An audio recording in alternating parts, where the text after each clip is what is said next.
Dalam versi lain, pada suatu malam ganjil malam Qadar di bulan Ramadan, Abu Nuwas seperti biasa minum minuman keras.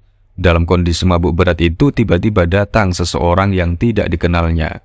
Tanpa banyak bicara, orang itu langsung menudingnya, "Wahai Abu Hani, jika engkau tak mampu menjadi garam yang melezatkan hidangan, janganlah engkau menjadi lalat yang menjijikkan, yang merusak hidangan itu." Mendengar perkataan itu, Abu Nuwas terhentak dan tersadar akan segala tingkah lakunya selama ini. "Hai Abu Nuwas, jadilah orang terhormat, baik dan sabar. Waktu telah merusakmu dengan harta dan keinginan hanya demi kesenanganmu.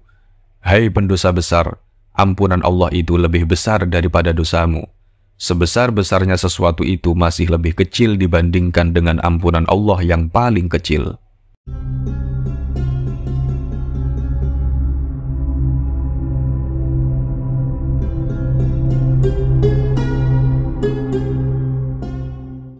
Assalamualaikum warahmatullahi wabarakatuh, sahabat-sahabat muslim yang dirahmati Allah subhanahu wa ta'ala.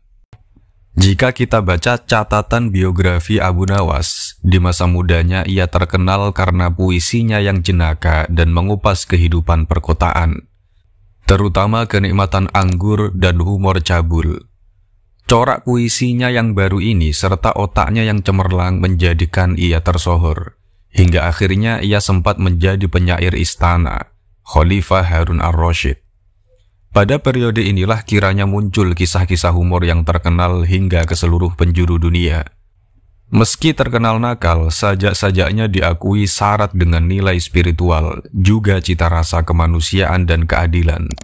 Dalam Al-Wasit fil Adab Al-Arabi wa Tarikhih misalnya, Abu Nuwas digambarkan sebagai penyair multivisi, penuh canda, berlidah tajam, penghayal ulung dan tokoh terkemuka sastrawan angkatan baru. Ruh spiritual Abu Nuwas semakin kental sesudah ia mendekam di penjara. Jika sebelumnya ia sangat pongah dengan kehidupan duniawi yang penuh glamor dan hura-hura, kini ia lebih pasrah kepada kekuasaan Allah. Kegemarannya melakukan maksiat di masa muda memicu pencarian nilai-nilai ketuhanan. Sajak-sajak tobatnya bisa ditafsirkan sebagai jalan panjang menuju Tuhan. Syair i'tiraf atau pengakuan yang amat terkenal itu merupakan bukti rasa sesal yang amat dalam akan masa lalunya. "Ilahi lastu lil firdausi ahla wal aqwa 'alan naril jahimi fahab li taubatan waghfir dunubi fa innaka ghafirudz dzambil 'azimi dunubi mithlu a'dadir rimali fahab li taubatan ya dal jalali fa umri naqisun fi kulli yaumi wa dhanbi zaidun kaifa ihtimali ilahi abdukal ashi ataka muqirram bidzunubi wa qad da'aka fa in taghfir fa anta lidzaka ahlu wa in tadrud faman narju siwaka." Tuhan, aku di surga Firdaus bukanlah penghuninya, namun aku juga tak mampu membara di neraka Jahimi. Berikan aku taubat, ampunilah dosaku. Sungguh engkau pemberi ampun dosa yang keji. Banyak dosa-dosaku bagai pasir lautan.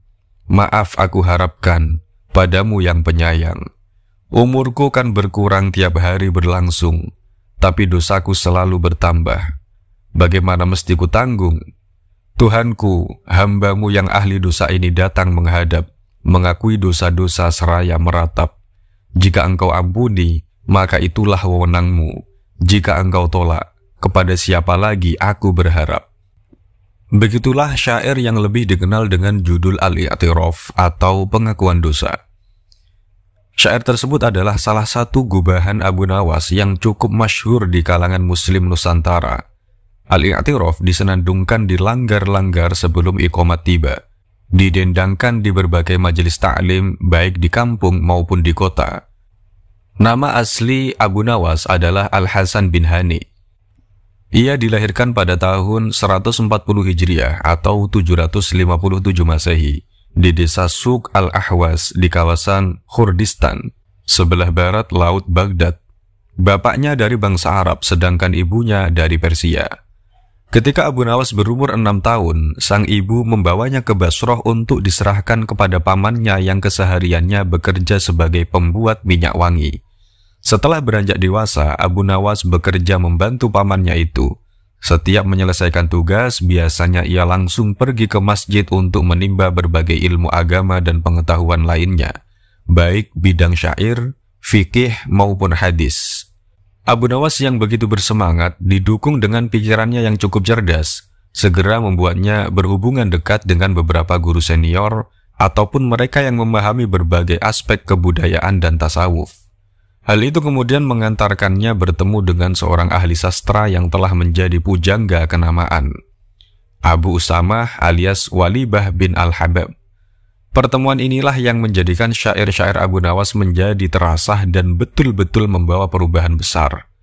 Melihat bakat Abu Nawas, Walibah merasa perlu mengajak Abu Nawas menuju Kufah, kota yang mana bidang kesusastraan relatif berkembang saat itu. Ketika telah sampai di Kufah, Abu Nawas segera membiasakan diri berkumpul dengan para ahli syair bersama Walibah. Keduanya sangat aktif memberi uraian, mengkritisi atau merekomendasikan berbagai syair lama dengan berbagai rima dan uslubnya. Namun demikian, Abu Nawas belum puas mendapatkan semua itu di Kufah. Ia ingin menggali langsung dari sumbernya yang bertebaran di belantara Baghdad. Dengan memohon izin pada Walibah, Abu Nawas pun berangkat untuk menggapai apa yang dicita-citakannya itu. Dalam pengembaraannya itu, selain mempelajari syair, Abu Nawas juga mempelajari Al-Quran Al-Karim pada seorang guru yang sangat berwibawa, yakni Abu Ya'qub Al-Hadrami. Baru beberapa hari saja, sang guru takjub dengan bacaannya yang begitu fasih, yang ditopang dengan adab yang begitu tinggi. Maka guru itu segera mengatakan, "Pergilah kau dari tempat ini. Di sini sudah tidak ada ilmu lagi yang engkau perlukan." Secara tawadu, Abu Nawas pun berpamitan untuk meneruskan pengembaraannya dengan mendapat penghormatan dari para murid yang lain dan diiringi doa berkah dari sang guru. Akhirnya Abu Nawas pun kembali ke Basrah, tempat ia menginjakkan kaki pada mula pertamanya. Di sini ia bertemu dengan Khalaf Al-Ahmar, seorang pujangga yang karakter syair-syairnya dirasakan jauh berbeda dengan apa yang diajarkan guru Abu Nawas sendiri, Walibah bin Al-Habab. Maka segera saja Abu Nawas berguru kepadanya, sampai pada suatu ketika sang guru menyuruh Abu Nawas menghafal berbagai bait rojas dan qasidah karangan para pujangga kenamaan. Seiring waktu, Abu Nawas semakin religius, kendati banyak ahli syair yang berseberangan dengan sikap religiusnya itu. Sebaliknya, tentangan dari berbagai pihak justru membuatnya semakin menjunjung tinggi ruh agama dalam syair-syairnya, sehingga syair-syairnya bisa menjangkau ke seluruh pelosok Baghdad. Ketika itu, Baghdad menjadi kiblat berbagai disiplin ilmu yang diserap oleh Persia, Arab, dan berbagai negeri lainnya. Baghdad juga menjadi pusat kebudayaan dan mahasiswa, bahkan pusat gubahan syair jenaka dan dagelan.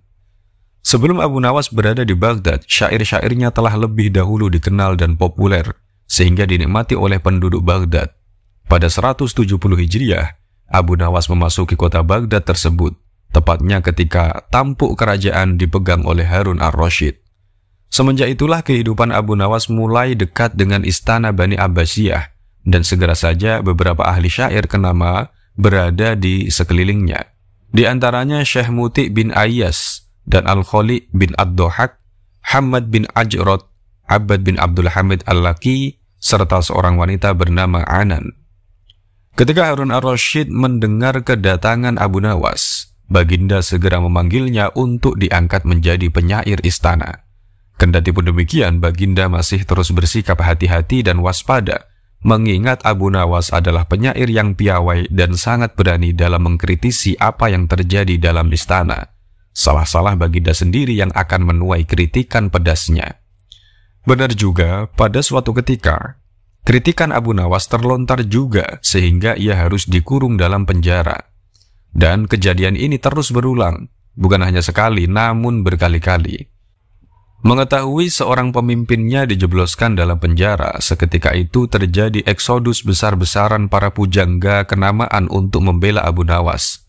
Mereka kebanyakan menuju Mesir. Dengan demikian, Baghdad menjadi sunyi dan kehilangan pamor kebudayaan yang dahulu disebarkan oleh para pujangga. Baru setelah Al-Amin memegang tampuk kekuasaan, para pujangga yang berkiblat kepada Abu Nawas direhabilitasi namanya dalam berbagai event kerajaan sehingga mereka merasa terpanggil untuk kembali ke Baghdad. Adapun Abu Nawas sendiri segera dibebaskan dari penjara. Bukan itu saja, Abu Nawas diberi kebebasan berkreasi sehingga hubungan erat antara dia dan pihak kerajaan menjadi terjalin kembali. Pada tahun 199 Hijriah atau 813 Masehi, Abu Nawas wafat setelah mangkatnya Baginda Al-Amin. Begitulah kehidupan Abu Nawas dengan segala kejenakaan dan kritikannya yang pedas. Ia merupakan figur yang tidak suka membela berbagai kepentingan busuk, tidak pula fanatik pada sebuah golongan dan memiliki perasaan yang amat peka. Ia seorang yang beriman kepada Allah dengan iman yang begitu dalam. Hatinya menjadi simpanan kehalusan syairnya. Maka, tidak mengherankan jika nama Abu Nawas akan kekal sebagaimana kekalnya bahasa Arab dalam mengurai kemerdekaan berkreasi dan berpikir. Syekh Abdurrahman Sidqi, beliau berkomentar bahwa Abu Nawas seorang pencari kenikmatan hidup. Namun kelezatan yang dimaksud lebih pada kenikmatan intelek. Yang dilakukannya sebagian besar adalah mengkritik masyarakat yang umumnya malu-malu mengekspresikan kebahagiaan atau kenikmatan. Bagi Abu Nawas, mereka ini munafik dan hipokrit. Imam Syaikhi Do'if berkata, segala pertentangan Abu Nawas terhadap agama merupakan wujud dari krisis pribadinya sendiri, dan merupakan bentuk kritis dinamika agama dan masyarakat pada masanya yang materialistis. Zindiknya hanya di lisan saja. Abu Nawas bukanlah orang zindik, melainkan hanyalah seorang pelawak. Imam Abbas Mahmud Al-Aqad beliau berkomentar tentang Abu Nawas, bahwa beliau adalah seorang narsis, cinta diri yang berlebihan. Sedangkan menurut Ibnu Mu'taz dalam Tabaqatus Syu'ara, Abu Nawas adalah seorang faqih yang banyak mengetahui hukum dan fatwa agama, berpikiran terbuka, memiliki hafalan kuat dan pengetahuan modern, mengetahui nasakh mangsuh dan muhkam mutasyabihat Al-Quran. Ketika berada di tengah masyarakat, Abu Nawas selalu berkata, demi Allah, aku hanya beragama Islam, hanya saja mabuk menghendakiku sehingga aku menerima beberapa kemuliaan. Pada era Abu Nawas, situasi masyarakat Abbasiyah yang jaya banyak dipenuhi kemewahan dan keindahan hidup duniawi, sehingga banyak ulama yang merasa alergi dengan perubahan tersebut dan mempertahankan kebaduian dan kehidupan tradisional dan membanggakan peninggalan nenek moyang serta kesucian kedudukan mereka. Abu Nawas adalah seorang yang menginginkan perubahan, sesuai situasi dan kondisi di mana ia hidup saat itu.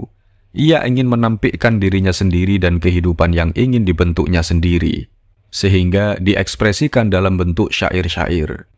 Ciri syair Abu Nawas saat itu adalah khomer, sukaria, kemabukan, dan erotisme. Retorika satir yang mendorong kemabukan, sindiran kepada kesalehan formal, pentingnya menikmati hidup, kesadaran pertaubatan, kesedihan, dan penyesalan atas segala tingkah laku yang tidak seharusnya. Toha Hussein dalam hadis Al-Arbi'ah, beliau mengatakan, mengapa Abu Nawas disebut pemuka penyair khomer, padahal ia bukan yang pertama, karena khomer oleh Abu Nawas dijadikan jalan hidupnya. Ingatlah, segarkan aku dengan khomer, dan katakan bahwa itu adalah khomer. Jangan kau segarkan aku dengan kerahasiaan, apabila mungkin dilakukan dengan transparan. Tak ada baiknya menutup-nutupi kelezatan dalam khomer. Arak adalah kenikmatan, kesempurnaan, nikmat dengan hanya kebersamaan orang-orang yang duduk meminumnya. Begitulah bentuk syair Abu Nawas terhadap minum-minuman keras alias khomer. Imam Ibnu Manzur berkata, suatu saat dalam kondisi mabuk, Abu Nawas sholat berjamaah. Ketika imam membaca ayat pertama surat Al-Kafirun yang berbunyi, Qul ya ayyuhal kafirun, yang artinya, katakan wahai orang-orang kafir, Abu Nawas menjawab dengan keras, labbaik, yang artinya, ya aku kafir.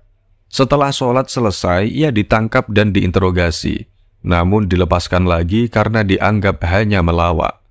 Bahkan Abu Nawas juga pernah mengatakan syair, biarlah masjid-masjid itu dipenuhi oleh orang yang sholat. Ayolah kita minum khomer sepuasnya. Tuhan pun tak pernah mengatakan, neraka wel bagi para pemabuk. Tuhan hanya berfirman, neraka wel bagi orang yang sholat. Makna khomer telah muncul tersamar, lalu ia hilang dalam ketidakpastian. Saat dicoba dijauhkan dari tatapan pelupuk mata, seketika itu terputus khayal tentangnya. Karena ingkar terhadap keyakinan, keraguan itu datang, sehingga akan kau lihat nyata selama tidak menggunakan mata kepala. Ahmad Abd al-Majid al-Ghazali, di dalam Diwan Abu Nuwas, beliau berkata, kesenangan bagi Abu Nawas adalah cara untuk meraih kebahagiaan hidup. Kesenangan adalah bagaimana seseorang bisa melakukan sesuatu dalam hidup ini secara total dan maksimal. Aktivitas apapun termasuk mabuk, menurutnya harus dilakukan dengan mantap, secara totalitas, dengan kemauan kuat dan melalui persiapan yang matang, apa yang sedang dan akan terjadi nantinya. Pekerjaan dipilih dengan konsekuensinya sekaligus, sehingga seseorang akan mendapatkan kesenangan dan kepuasan. Beginilah adanya Abu Nawas. Dalam kehidupan, ia melalui banyak kekecewaan, yang mana ia ekspresikan dengan bersenang-senang melalui caranya sendiri, bersyair dengan satir dan indah, tidak berujar dengan cacian atau melukai orang lain. Bukan hanya Khomer yang menjadi temannya, Abu Nawas juga suka dengan wanita. Dalam syair-syair khomariyatnya sering ia lancarkan dalam bentuk ghazal atau cinta yang bernuansa mesum untuk merayu para wanita dan laki-laki, hingga dia bertemu seorang wanita yang cantik bernama Jinnah. Dalam syairnya dia mengatakan, "Duhai mata yang mempesona, engkau redup selamanya, tatapanmu menguak rahasia yang tersimpan di dada. Perhatikan diri kita, engkau menutupiku. Meski engkau sendiri tanpa baju, seakan takdir menyembunyikanku. Engkau membunuhku tanpa harapan untuk balas dendam, seakan pembunuhan itu adalah persembahan kepada Tuhan. Apakah engkau tahu betapa umurku sia-sia oleh permintaannya? Sedangkan permintaan itu alangkah sulitnya. Karena tak kudapatkan alasan untuk mendekatinya, terpaksa yang sulit itu kulakukan juga.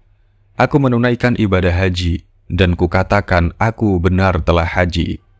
Duhai Jinan, akhirnya kemudahan menyatukan aku dengannya. Kutulis di atas pipiku satu kalimat untuknya. Duhai beratnya saat berpisah. Ia menjawab dengan gerakan jemarinya. Kupahami pesanmu, namun untuk kita tiada lagi jalan bertemu. Sebagai sosok yang kontroversial, Abu Nawas sering keluar masuk penjara. Hidup di penjara telah menjadi titik balik kehidupannya. Selama mendekam di balik jeruji besi, syair-syair Abu Nawas berubah menjadi religius. Dalam versi lain, pada suatu malam ganjil malam Qadar di bulan Ramadan, Abu Nawas seperti biasa minum minuman keras. Dalam kondisi mabuk berat itu tiba-tiba datang seseorang yang tidak dikenalnya. Tanpa banyak bicara, orang itu langsung menudingnya. Wahai Abu Hani, jika engkau tak mampu menjadi garam yang melezatkan hidangan, janganlah engkau menjadi lalat yang menjijikkan yang merusak hidangan itu. Mendengar perkataan itu, Abu Nawas terhentak dan tersadar akan segala tingkah lakunya selama ini. Hai Abu Nawas, jadilah orang terhormat, baik dan sabar. Waktu telah merusakmu dengan harta dan keinginan hanya demi kesenanganmu. Hai pendosa besar, ampunan Allah itu lebih besar daripada dosamu. Sebesar-besarnya sesuatu itu masih lebih kecil dibandingkan dengan ampunan Allah yang paling kecil. Abu Nawas pun mengakui segala dosa-dosanya. Beliau berkata, apa pembelaanku akan segala yang telah kulakukan? Apa yang akan kukatakan kepada Tuhanku? Apa yang akan meringankan salahku? Saat keluar dari jalan kebenaran atau memunggungi kebaikan, duhai beratnya taubatku dan bodohnya apa yang terlewat dari hidupku. Saat sakit, Abu Nawas menggubahkan sebuah syair. Kemusnahan tengah merayap ke bawahku dan ke atasku. Kulihat diriku sekarat tahap demi tahap. Tiada waktu berlalu tanpa meruntuhkan berantakan. Mengiring kekuatan, aku tersingkir dalam ketundukan. Saat ku ingat sekarang, aku melemah dan mengurus, tertunduk di hadapan Tuhan.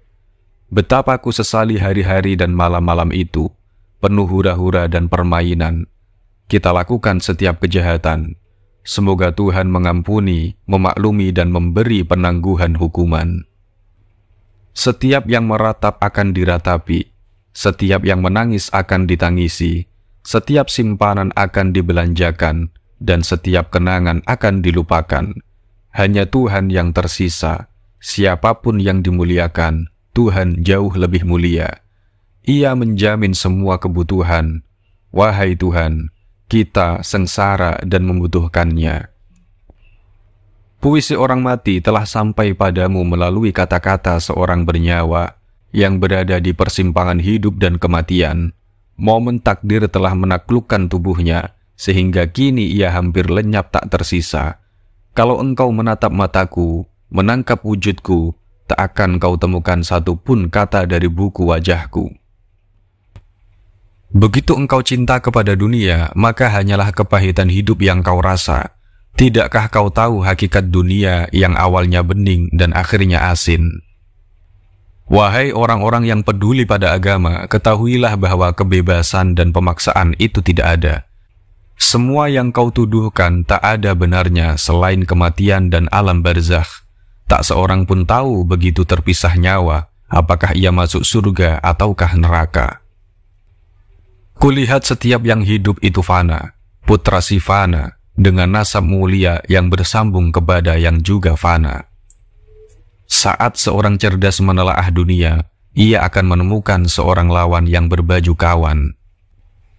Lebih baik mati karena cengkeraman kesunyian daripada mati karena payahnya kecerewetan. Betapa sering engkau kehilangan diri dalam kelakar. Kematian, bila saja dapat diprediksi kapan ia datang, tahun berapa, dan hari apa, mungkin seseorang masih bisa mempersiapkan segala amal kebajikan untuk menghadapi apapun setelah maut menjemput. Namun sayang, saudaraku, maut seringnya datang dengan tiba-tiba, sehingga mau tidak mau kita pun akan terkejut karena merasa belum siap untuk menghadap Allah. Padahal sebagaimana dikatakan Rasulullah, amal yang menjadi tumpuan perhitungan nanti di akhirat adalah ketika seseorang dijemput maut. Amal di akhir hayat, inilah yang betul-betul harus kita perhitungkan. Adakah kita termasuk seseorang yang husnul khotimah atau su'ul khotimah? Dari keterangan tersebut, Imam Al-Ghazali menyimpulkan bahwa setiap orang akan dibangkitkan dalam kondisi persis seperti ketika ia mati, dan kondisi kematian seseorang adalah persis sebagaimana ketika ia masih hidup. Kesadaran akan arti hidup yang tidak memberikan manfaat bagi orang lain itu menuntun Abu Nuwas untuk mengakhiri kebiasaan lamanya. Imam Abu Lais As-Samarqandi mengatakan bahwa seseorang yang masih mempunyai rasa takut kepada Allah memiliki ciri-ciri yang tidak kurang dari 7 macam. Yang pertama adalah tanda itu akan tampak sekali pada lisannya. Ia tidak akan pernah menggunakannya untuk mengumpat, berdusta, atau ucapan lain yang tidak bermanfaat. Ia akan mempergunakannya untuk membaca Al-Quran, berzikir kepada Allah, atau untuk memperdalam berbagai disiplin ilmu yang bermanfaat. Yang kedua, selalu menjaga urusan perut. Dengan demikian, ia tidak akan sembarangan memasukkan makanan apa saja yang didapat. Ia akan berusaha mendapatkan makanan halal dengan ukuran sekadar cukup. Yang ketiga, selalu menjaga pandangan agar tidak melihat kepada apapun yang dilarang agama, tidak pula untuk melihat ke arah duniawi dengan pandangan tertegun keheranan, melainkan ia memandang semua itu sebagai ibrah atau pelajaran.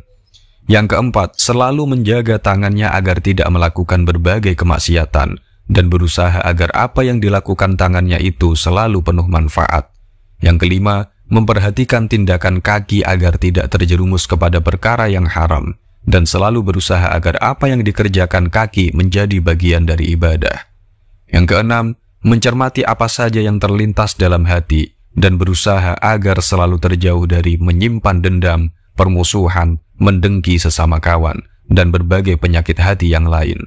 Bahkan ia selalu berusaha agar dalam hati tertanam harap supaya handai taulan selalu mendapat kebahagiaan yang diridhoi Allah, juga berbelas kasih kepada mereka. Yang ketujuh, berusaha agar pendengarannya terjauh dari apapun yang dilarang Allah sehingga akan terbiasa mendengar berbagai kebenaran dan kebajikan. Semoga kita diberi kekuatan dan kemampuan untuk menggapai semuanya, menebar kebajikan yang dapat kita jadikan bekal dalam perjumpaan dengannya. Takutlah kepada Allah, wahai nafsu, usahakan kebajikan sungguh-sungguh.